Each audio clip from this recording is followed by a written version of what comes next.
धमाकों की वो गूंज, समुद्र का वो खौफनाक मंजर और न्यूक्लियर वॉर का वो खौफनाक ताना बाना, ये कोई आम तकरार नहीं बल्कि दुनिया के नए सुल्तान के उभरने का आगाज है। कल तक जो अमेरिका अपनी सल्तनत के गुरूर में चूर होकर आधी दुनिया को अपनी उंगलियों पर नचाता था, आज वही सुपर पावर दाने दाने को तरसते हुए ईरान के आस्ताने पर सर झुकाए खड़ा है। हवा का रुख बदल चुका है। तेहरान के तेवर और उसकी परमाणु मिसाइलों की दहशत ने वॉशिंगटन के ऐवानों में खलबली मचा दी है। ये महासंग्राम गवाह है कि जब किस्मत पलटती है तो वक्त के बड़े बड़े सिकंदर भी पल भर में अपनी औकात पर आ जाते हैं और दुनिया का तख्त-ओ-ताज हमेशा के लिए बदल जाता है। नमस्कार, आप देख रहे हैं विश्व न्यूज और आपके साथ मैं हूं जिया कौशिक।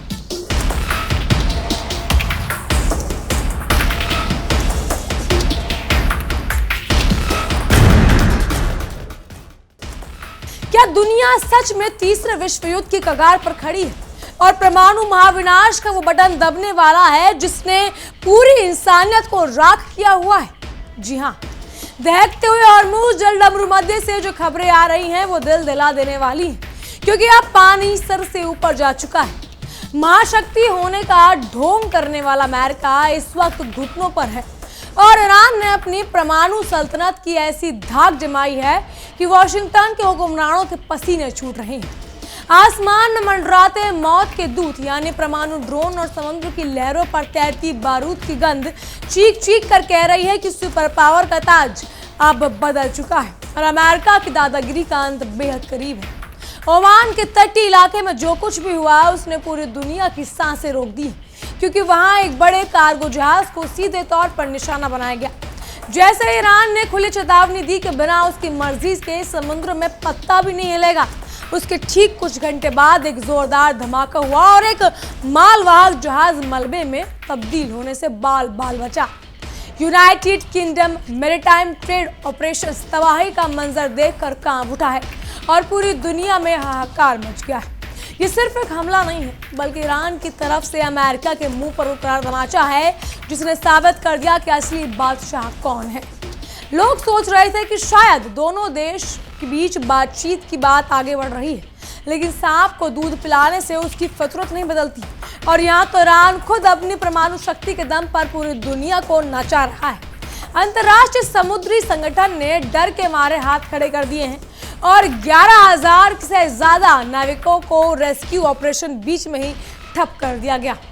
अमेरिकी फौज को कभी दुनिया को डराया करती थी, आज जो इस कदर सहमी हुई है कि उसे समझ नहीं आ रहा कि ईरान के परमाणु चक्रव्यूह से कैसे बाहर निकला जाए।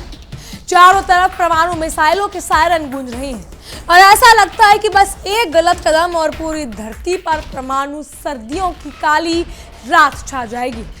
और इस महासंकट के बीच सबसे मजेदार ड्रामा देखिए कि कल तक डोनाल्ड ट्रंप ईरान और को मटिया मीट करने की धमकी दे रहे थे, आज वो एक लाचार भिखारी की तरह ईरान के सामने झोली फैलाए खड़े हैं। जी हाँ, अमेरिका के हालात इस वक्त कंगाली में आटा गीला जैसी हो चुकी है और ट्रंप अब गिड़गिड़ा रहे हैं कि ईरान प्लीज उनका गेहूं, मक्का और सोयाबीन खरीद ले ताकि भुखमरी की कगार पर पहुंचे अमेरिकी किसानों का पेट भर सके। यह इतिहास का सबसे बड़ा उलटफेर है, जहां परमाणु हथियारों में लैस ईरान दुनिया का नया अन्नदाता बनने जा रहा है और वॉशिंगटन एक सेल्समैन की तरह तेहरान के दरबार पर हाजिरी लगा रहा है। चलिए अब आपको इस खूनी खेल की वो अंदरूनी कहानी बताते हैं जिसे सुनकर आपके रोंगटे खड़े हो जाएंगे। ओमान के समुद्र में जैसे ही कार्गो जहाज के दाहिने हिस्से पर परमाणु तकनीक से लैस ईरानी ड्रोन ने हमला किया, जहाज का पूरा कम्युनिकेशन और नेविगेशन सिस्टम तबाह हो गया।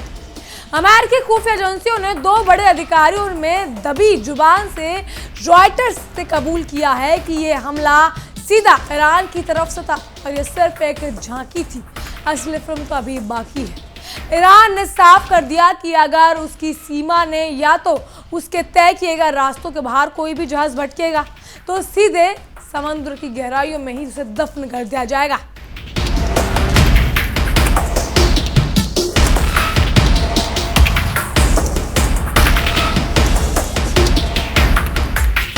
ईरान के नए गल्फ स्टेट अथॉरिटी ने तो जैसे पूरी दुनिया के समुद्र व्यापार की गर्दन अपने हाथों में दबोच ली। उन्होंने सीधे तौर पर या सीधे शब्दों में कहा कि अगर जान प्यारी है तो हमारे बनाए नियमों पर चलो, वरना भैंस के आगे बीन बजाने से कोई फायदा नहीं होगा।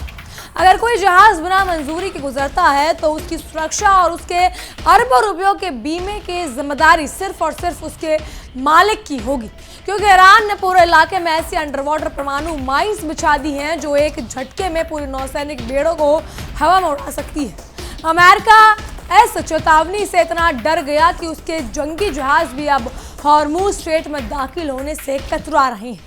इस परमाणु तनाव का सबसे खौफनाक असर उन 11,000 बदनसीब नाविकों पर पड़ा है जो इस वक्त समुद्र के बीचों बीच फंसे हुए हैं और मौत का इंतजार कर रहे हैं। अंतर्राष्ट्रीय समुद्री संगठन के महासचिव ने बेहद डरे हुए लहजे में बयान जारी किया कि जब तक ईरान से हरी झंडी नहीं मिलती तब तक वो कभी भी या एक भी नाविक को वहां से निकलने की हिम्मत नहीं करेगा। अमेरिका और ईरान के बीच पहले जो तथाकथित अंतिम समझौता हुआ या अंतरिम समझौता हुआ, उसकी धज्जियां उड़ चुकी हैं और अब नाविकों की जिंदगी पूरी तरह से ईरान के रहम करम पर है। सोचिए, जो अमेरिका खुद को दुनिया का ठेकेदार समझता था, आज वो अपनी नागरिकों और सहयोगियों को बचाने के लिए तिनके का सहारा ढूंढ रहा है। बहरहाल इन सब पर देखिए हमारी ये खास रिपोर्ट।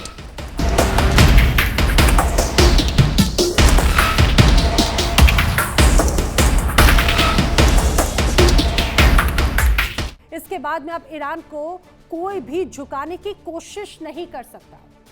आखिर क्या है इसकी वजह, आइए मैं आपको विस्तार से बताती हूँ। ईरान ने वो आखिरकार कर दिखाया है जिसका अंदाजा लगाया जा रहा था। वर्षों से जिस कारण ईरान दबाव झेल रहा था, हमले सह रहा था, उसका तोड़ ईरान ने निकाल लिया।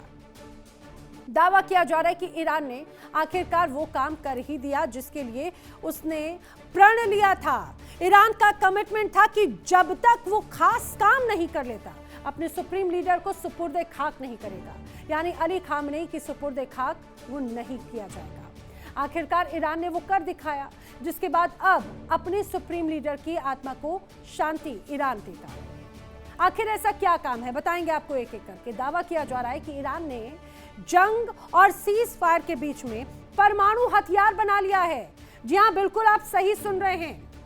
पश्चिमी मीडिया और ईरान के अंदर के जो टॉप लीडर्स हैं या टॉप सूत्र हैं, वो ये दावा करते हैं कि ईरान ने परमाणु यानी न्यूक्लियर वेपन तैयार कर लिया है और अब ईरान को कोई झुका भी नहीं पाएगा। इजरायली और अमेरिका के हमलों में जब अली खामनेई मारे गए, उससे पहले अमेरिका और इजराइल की तमाम धमकियां थीं और इन धमकियों के कारण अली खामनेई ने IRGC और वैज्ञानिकों को यूरेनियम एनरिचमेंट के लिए क्लियर कट आदेश दिया था। अब अंदर खाने ईरान काम तो कर रहा था, लेकिन जब हमले में अली खामनेई मार दिए गए और मुश्तबा खामनेई को सुप्रीम लीडर बना दिया गया, तो मुश्तबा खामनेई ने कसम खा ली, जिस कारण मेरे पिता मारे गए वो काम हर हाल में होकर रहेगा, चाहे इसके लिए जो भी करना पड़े, बाय हुक और क्रुक। और जब तक वो काम पूरा नहीं हो जाता, तब तक आयतुल्लाह अली खामनेई सुपुर्द खाक नहीं किए जाएंगे। अब खबर यह है कि अप्रैल के अंत में ये काम समाप्त हो चुका है और फिर ईरान ने अमेरिका को आंख दिखाना शुरू कर दिया है। और यही वजह है, हमने देखा पिछले कुछ वक्त में कई ऐसे घटनाक्रम सामने आए। याद कीजिए, अप्रैल के अंत में और मई की शुरुआत का जो अगर पूरा वो वाकया था, इस दौरान अब्बास अराक्ची विदेश दौरे पर गए कई बार। दरअसल वो मुश्तबा खामनेई के निर्देश पर ही विदेश दौरे पर गए थे। अब्बास अराक्ची ने सबसे पहला संदेश रूस को पहुंचाया और कहा कि हम वो कर चुके हैं जिसका सपना वर्षों से था। और पुतिन ने खुद अराक्ची से मुलाकात की और आपको तस्वीर भी याद होगी, जो तस्वीरें जब वो रशिया पहुंचे थे। और आपको एक और तस्वीर याद होगी जो हमने वर्ल्ड नाउ में ही दिखाई थी। वर्ल्ड नाउ में ही हमने आपको बताया था उस समय पुतिन ने क्या कहा था। पुतिन ने कहा था कि जब तक दुनिया में रूस, चीन, उत्तर कोरिया और ईरान है, तब तक कोई ये ना सोचे कि वो दुनिया के बॉस हैं। ये इशारा जानते हैं किसके लिए था? ये इशारा था ट्रंप और तमाम नाटो कंट्रीज के लिए। हालांकि जब ये बात पुतिन की तरफ से कही गई तो दुनिया इस बात को समझ नहीं पाई। दरअसल पुतिन एक संदेश देने की कोशिश कर रहे थे कि ईरान भी हमारी ही बराबरी में आकर खड़ा हो गया है। उसी समय संकेत दिए गए, लेकिन ऑफिशियली इसकी पुष्टि नहीं की गई। और यही संदेश चीन को भी अराक्ची जाकर देकर आए थे। याद कीजिए, रशिया के बाद में जब चीन का दौरा वो करने गए, और उसके बाद उत्तर कोरिया तो इस काम में मदद करने वाला ही था। और वैसे भी ईरान को परमाणु हथियार तक पहुंचना ही था, क्योंकि उसके 3 खासम खास दोस्त चीन, रूस और उत्तर कोरिया पहले से ही न्यूक्लियर हथियार से संपन्न जो हैं। अब जब ये दावा किया जा रहा है कि ईरान ने न्यूक्लियर वेपन तैयार कर लिया है, तो इसके पीछे बहुत सी वजह है। आपको याद होगा कि अप्रैल से लेकर मई महीने तक ईरान में हर हफ्ते 2 भूकंप के झटके लगते रहे। कई खबरें सामने आई, कभी ईरान में 4.1 तीव्रता का भूकंप, कभी ईरान में 4.2 तीव्रता का भूकंप, कभी 3.8, कभी 4.5, ऐसी तमाम खबरें आती रही। ईरान इस भूकंप के झटकों को लेकर पूरी तरह से खामोश रहा। इस पर खुलकर ईरान ने कभी कोई प्रतिक्रिया दी ही नहीं।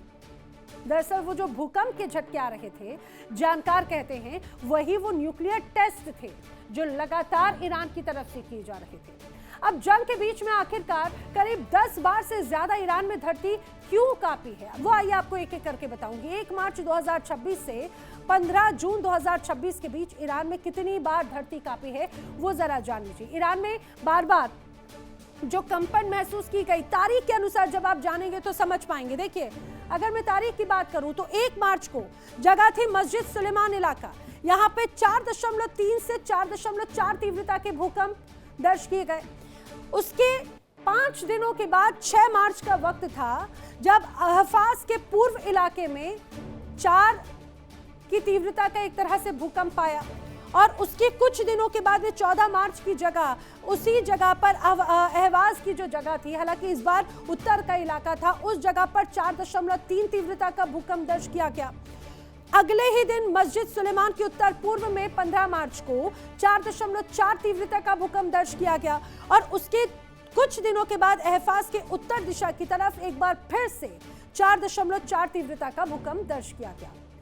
इतना ही नहीं, ये लगातार ये तारीखें बढ़ती चली गई। इसके बाद में 24 मार्च की भी तस्वीर नजर आई। यहाँ पर भी अहफाज के पूर्व में 4.2 तीव्रता का, 10 अप्रैल को मस्जिद सुलेमान इलाके में 4.6 तीव्रता का भूकंप आया। 11 अप्रैल को शिराज के पश्चिमी इलाके में भी, 12 अप्रैल को अर्दबिल के पूर्व इलाके में भी, 15 अप्रैल को मस्जिद सुलेमान के उत्तर पूर्व में, तो 18 अप्रैल को रामहोर्स इलाके में 4.4, 5, 6, 7 ऐसे भूकंप दर्ज किए गए। और ये सिलसिला लगातार चलता रहा। 1 मई से लेकर आगे आते आते 5 मई तक लगातार इस तरह से भूकंप के झटके महसूस किए गए।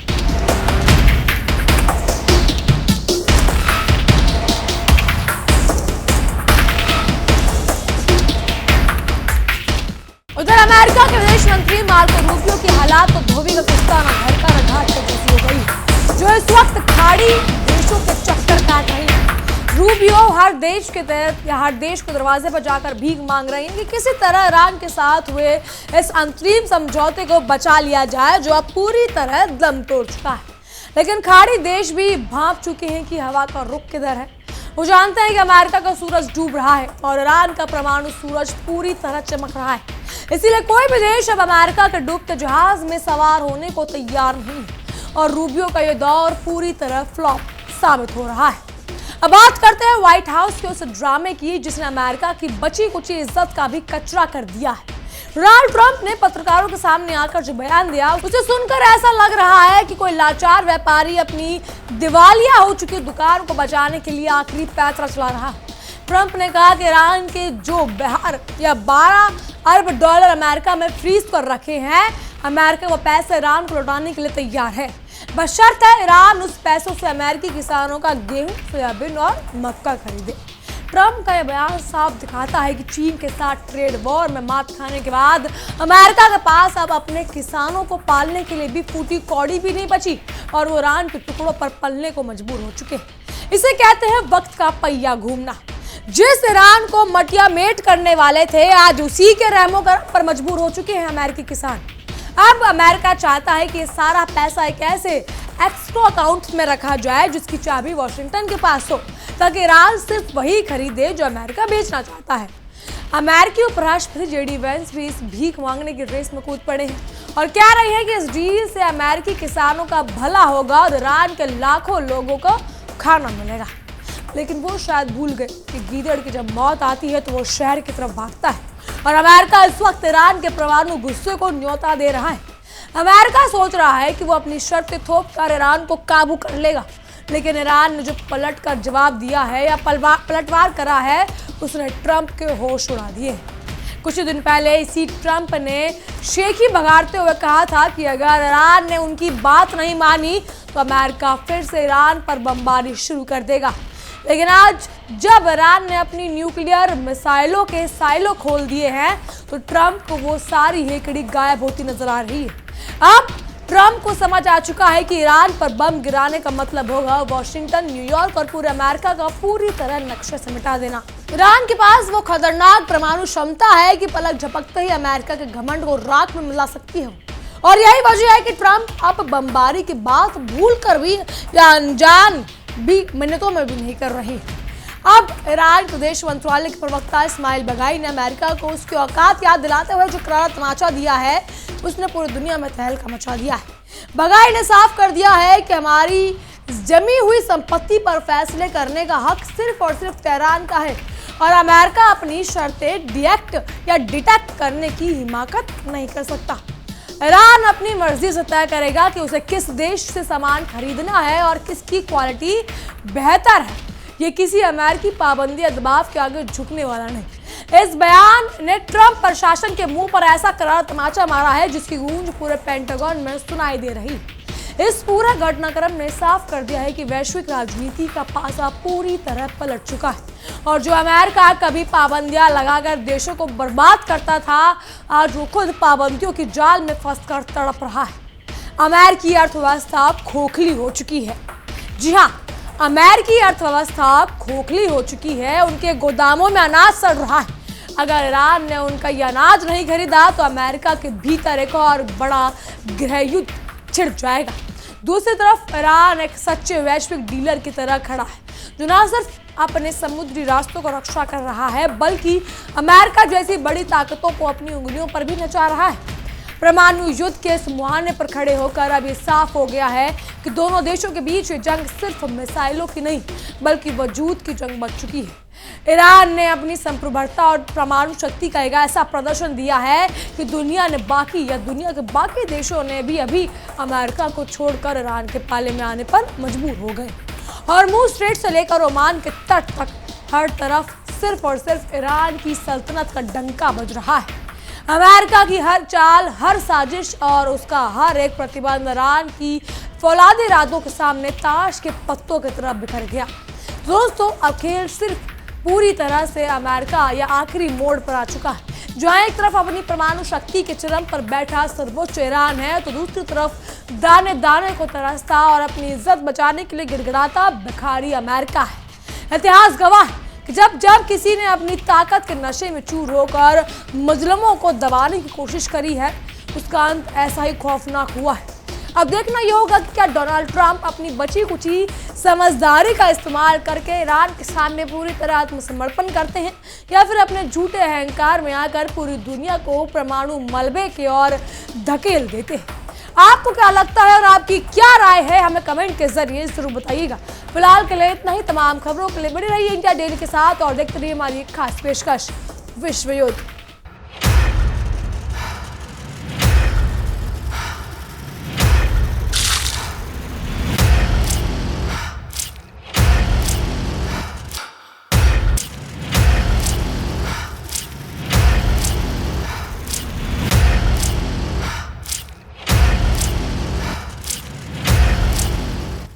देखिए इंडिया डेली 24/7 अब आपकी स्मार्ट टीवी पर। इंडिया डेली मौजूद है सभी डिजिटल प्लेटफॉर्म पर लाइव और लगातार। इंडिया डेली 24/7 हर दिन राष्ट्र को समर्पित।